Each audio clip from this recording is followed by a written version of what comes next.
అందరికీ నమస్కారం. Welcome to journey with Janaki YouTube channel.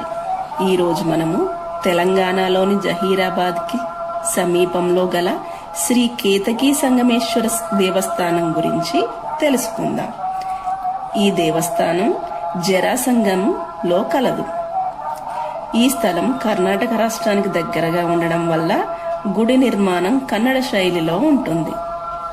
ఈ దేవాలయం హైదరాబాద్ MGBS నుండి 120 కిలోమీటర్ల దూరంలో ఉంది. ఇచ్చట భగవాన్ శివుడు బాణాకార లింగంలో పార్వతీదేవి సమేతంగా బ్రహ్మదేవునిచే ప్రతిష్ఠించబడ్డారు. శివుడు మొగిలివనంలో ప్రతిష్ఠింపబడినందున ఈ దేవాలయం శ్రీ కేతకీ సంగమేశ్వర స్వామి దేవస్థానంగా ప్రసిద్ధిగాంచినది.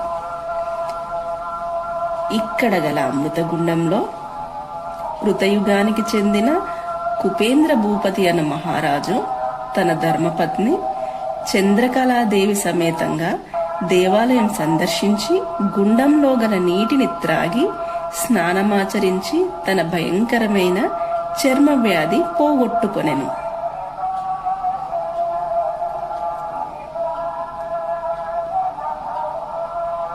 ఇదే ఆ గుండం. ఈ గుండం శ్రీనారాయణ, ధర్మ, ఋషి, వరుణ, సోమ, దత్త, ఇంద్ర, యమ అను 8 జలధారలతో కూడుకున్నది. కాశీలోని గంగానది నుండి ఒక నీటిపాయ వచ్చి ఈ గుండంలో కలుస్తుంది.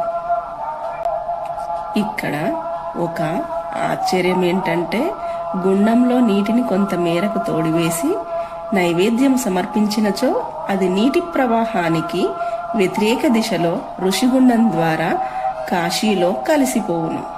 మధ్యాహ్నం 11:30 గంటల నుండి 1 వరకు నీటిని తోడుతారు. ఈ పుణ్యక్షేత్ర దర్శనం గురించి భక్తులు అధిక సంఖ్యలో సుదూర ప్రాంతాల నుండి వస్తుంటారు. కావున భక్తులు అమృత గుండంలో స్నానమాచరించి శ్రీ పార్వతీ సమేత సంగమేశ్వర స్వామి వారి దీవెనలను పొందగలరు.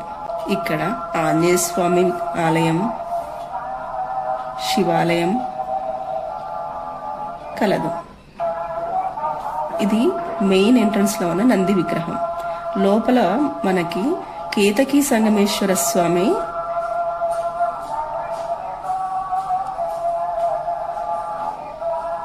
తో పాటు వినాయకుడు, సుబ్రహ్మణ్య స్వామి విగ్రహాలు కూడా కలదు. ఇది స్వామివారి విగ్రహం ఇలా ఉంటుంది. లోపల ప్రధాన ద్వారం, స్వామివారి దేవాలయం యొక్క ప్రధాన ద్వారం. దీనిని చరలింగం అంటారు.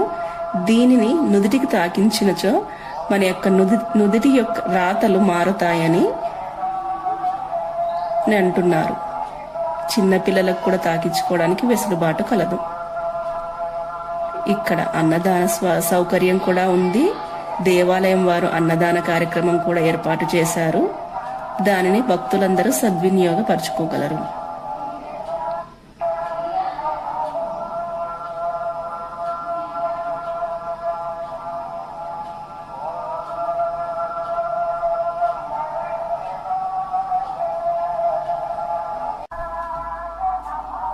సర్వే జన సుఖినో భవంతు.